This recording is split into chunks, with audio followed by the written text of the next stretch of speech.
The shoulder is an elegant piece of machinery. It has the greatest range of motion of any joint in the body. However, this large range of motion can also lead to shoulder joint problems. Understanding the different parts of the shoulder can help you understand how the shoulder works, how it can be injured, and how challenging recovery can be when the shoulder is injured. The important structures of the shoulder can be divided into several categories. These include bones, joints, ligaments, tendons, muscles, nerves, blood vessels, and bursa. The bones of the shoulder are the humerus, or the upper arm bone, the scapula, or the shoulder blade, and the clavicle, or the collarbone. The roof of the shoulder is formed by a part of the scapula called the acromion. There are actually 4 joints that make up the shoulder. The main shoulder joint, called the glenohumeral joint, is formed where the ball of the humerus fits into a shallow socket on the scapula. This shallow socket is called the glenoid.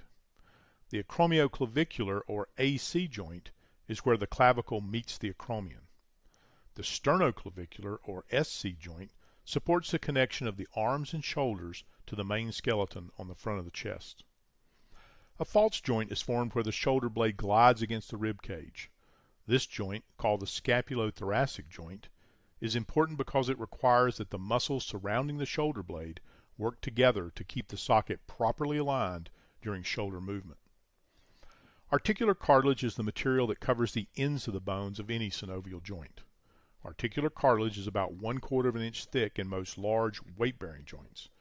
It is a bit thinner in joints such as the shoulder, which don't normally support weight. Articular cartilage has a rubbery consistency. It is very slippery, which allows the joint surfaces to slide against one another with very little friction. Articular cartilage functions to absorb shock and provide an extremely smooth surface to make motion easier. There are several important ligaments in the shoulder. Ligaments are soft tissue structures that connect bones to bones. The joint capsule is a watertight sac that surrounds a joint. In the shoulder, the joint capsule is formed by a group of ligaments that connect the humerus to the glenoid. These ligaments are the main source of stability for the shoulder. They help hold the shoulder in place and keep it from dislocating. Ligaments attach the clavicle to the acromion in the AC joint. 2 ligaments connect the clavicle to the scapula by attaching to the coracoid process, a bony knob that sticks out of the scapula in the front of the shoulder. A special type of ligament forms a unique structure inside the shoulder called the labrum. The labrum is attached almost completely around the edge of the glenoid. When viewed in cross-section, the labrum is wedge-shaped. The wedge shape and the way the labrum is attached create an elevated rim around the glenoid socket. This is important because the glenoid socket is so flat and shallow that the ball of the humerus does not fit tightly. The labrum creates a deeper cup for the ball of the humerus to fit into. The labrum is also where the biceps tendon attaches to the glenoid. Tendons are much like ligaments, except that tendons attach muscles to bones. Muscles move the bones by pulling on the tendons. The biceps tendon runs from the biceps muscle across the front of the shoulder to the glenoid. At the very top of the glenoid, the biceps tendon attaches to the bone and actually becomes part of the labrum. This connection can be a source of problems when the biceps tendon is damaged and pulls away from its attachment to the glenoid. 4 tendons connect the deepest layer of muscles, the rotator cuff muscles, to the humerus. Just before these muscles attach to the upper end of the humerus, they join together to form a single tendon called the rotator cuff.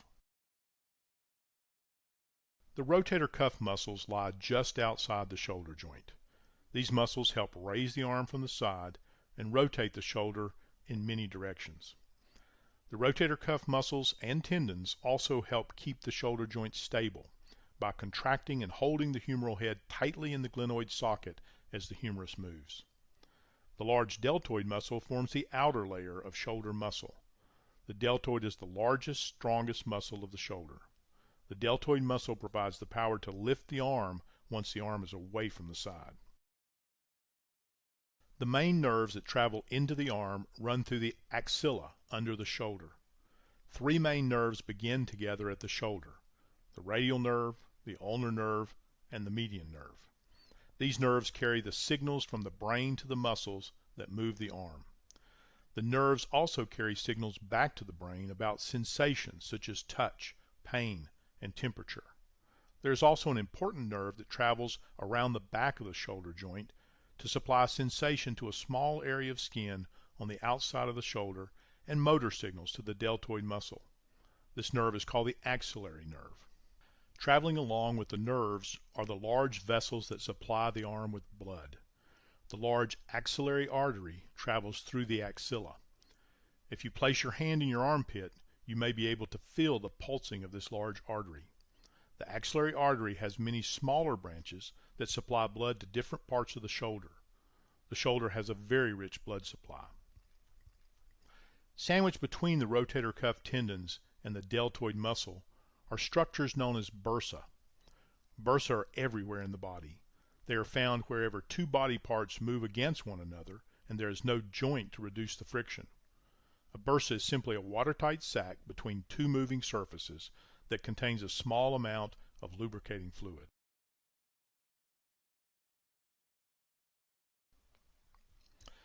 As you can see, the shoulder is extremely complex with a design that provides maximum mobility and range of motion. Besides big lifting jobs, the shoulder joint is also responsible for getting the hand in the right position for any function. When you realize all the different ways and positions we use our hands every day, it is easy to understand how hard daily life can be when the shoulder isn't working well.